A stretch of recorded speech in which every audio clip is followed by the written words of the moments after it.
Iowa's busy summer lake season is well underway, as you're likely to witness hundreds of boats crisscrossing your nearby water destination. But one Okoboji festival seeks to slow down the throttle for a classic boat rendezvous. Each July, owners bring their prized watercraft to the Iowa Great Lakes to show off their eye-catching, beautiful wooden boats and other old classics that add a little fun and intrigue to cruising the lake. Lines of people walk the docks at Arnold's Park on West Lake Okoboji, their eyes wide with wonder at the dozens of classic boats on display. Local residents, vacationers, and boat owners from across the country come here in late July every year to see the kinds of boats you won't usually find on other Iowa lakes or rivers. And we've had some of the most unique, some of the most beautiful boats in the whole world, the whole United States certainly, come to our show during one year or another. This is to boat enthusiasts what a classic car show is to someone who loves a '57 Chevy. It's an opportunity to see rare makes and models and the type of craftsmanship and materials that aren't present in the speedboats manufactured today. The annual rendezvous is hosted by the Jerry Deere Cup Iowa Great Lakes chapter of the Antique and Classic Boat Society.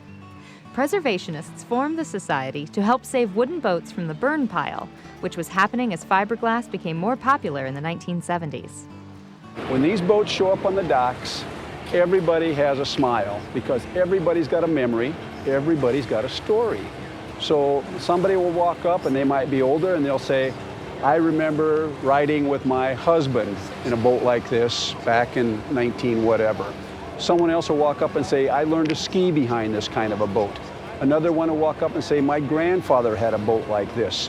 I constantly refer to it, they are memory makers, and they make people feel good.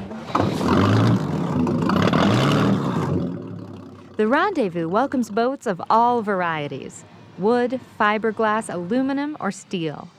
Many on display at this show are wooden boats, the fine detail and character of each vessel as interesting as its history. Every boat here has a great story.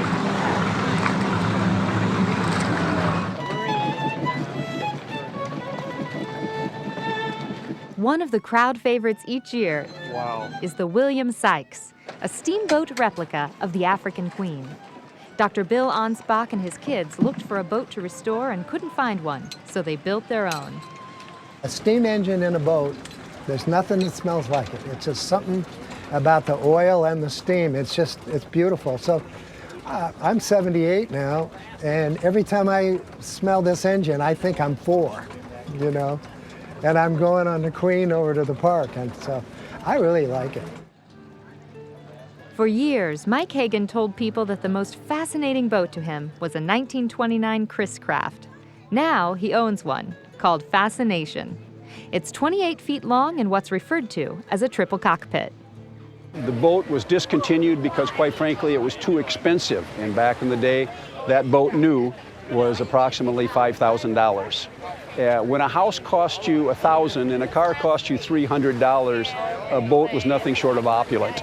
So they discontinued making that model, and today they've documented that there are approximately 14 of that model left in existence. Fascination is the name of that boat. So the very word that I had used for all these years to describe my favorite boat was already on the boat, and everybody knows it's bad luck you don't change the name, which of course I never would.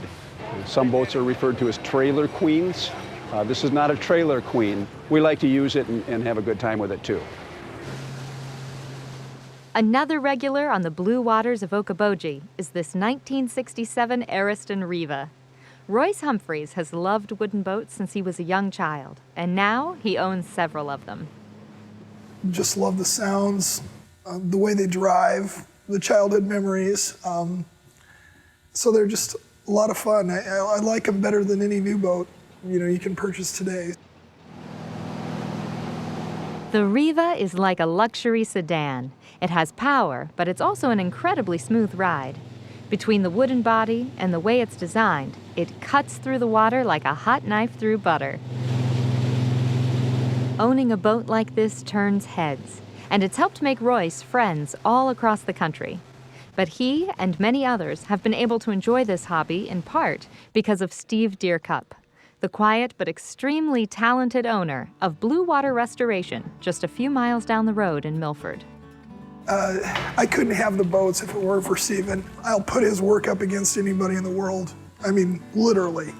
I mean, his craftsmanship and attention to detail and knowledge and ability to find critical parts that keep these boats going. You got to have an eye for it. Full restorations can require thousands of hours of work for Steve and take as long as 2 years or more to finish.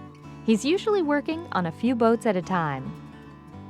This is bat and stick, and that's how you tell if your frames are fared in before the planking's going to go into place. He studies old pictures and advertisements to try to get the boats as close to authentic as possible. To see the work completed, everything's correct, right, and nice looking. Yeah, it's an achievement. That way the public's got an idea that this stuff's still out there, and younger generation can see it too. Back at the annual Rendezvous, the day ends with all the boats making the trek from West Lake Okoboji over to East Lake Okoboji and back. A fireboat leads the parade of classic watercraft and salutes each one with a stream of water. They evoke a lot of happiness when you're out on the water. People wave, everybody's like, oh, how cool is that, you know? So you don't see them every day.